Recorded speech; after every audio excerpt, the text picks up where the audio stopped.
Queen is dead. Long live the King. That traditional declaration on the death of a monarch neatly encapsulates the eternal miracle of the crown. It's an institution that transcends the human lifespan and human frailty. Nonetheless, the loss of Elizabeth II will be deeply felt. She was a remarkable and much-loved queen who inspired exceptional loyalty amongst people even like me, who misguidedly began their adult lives as Republicans. 70 years ago, 3 weeks after the death of King George V, Prime Minister Robert Menzies pledged Australia's allegiance to the young Queen with these words: "With God's help, we are resolved to do all that we may to make her reign as rich and kind and good and memorable as that of her illustrious father." I doubt that anyone present in Parliament to hear that speech would have imagined that Elizabeth would serve with such dignity and grace for the next 70 years. Some may see the stability of her reign as a matter of good fortune, others as a gift of divine providence.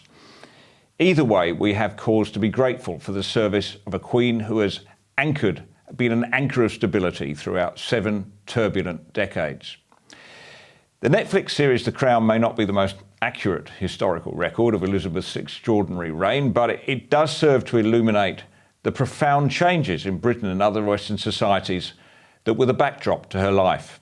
She reigned supreme throughout the cultural disruption of the 1960s, the ascent of supranationalism, and the end of the age of deference. Despite all this upheaval, or perhaps because of it, the Crown's role as our constitutional centre of gravity remains secure. King Charles III now assumes the duty unchanged from that one bestowed upon his mother in 1952 as protector of the law and the focal point of our parliamentary system. Menzies' affection for the monarchy was both patriotic and pragmatic. The familial sentiment towards Britain in the early 1950s would have made making the head of the Commonwealth our figurehead more natural for Australians than it later became.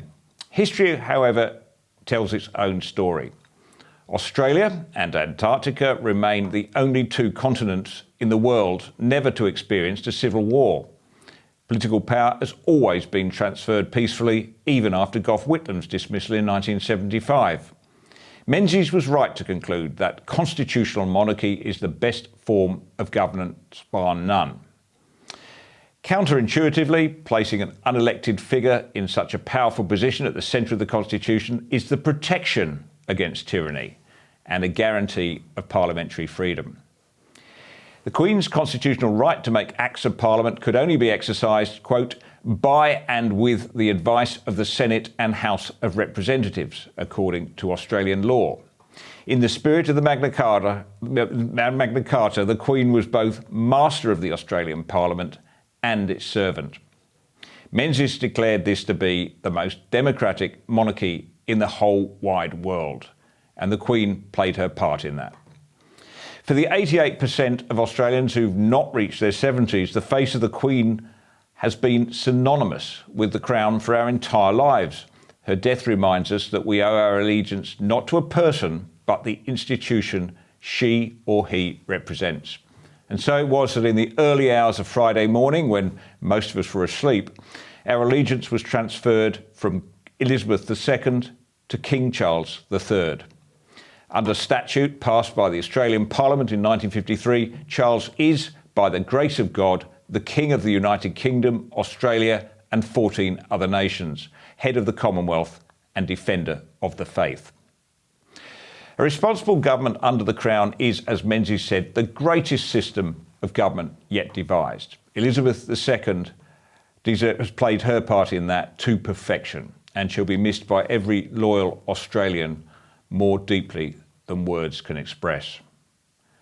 There's no better tribute I can offer today than that bestowed by Menzies in 1977 towards the end of his life. He said, "The present Queen, who is the most remarkable monarch since the first Elizabeth, has done so much to strengthen the position of the Crown and inspire general respect for it that I'm constantly horrified to find that some alleged intellectuals in Australia want to have a republic. I hope they fail dismally."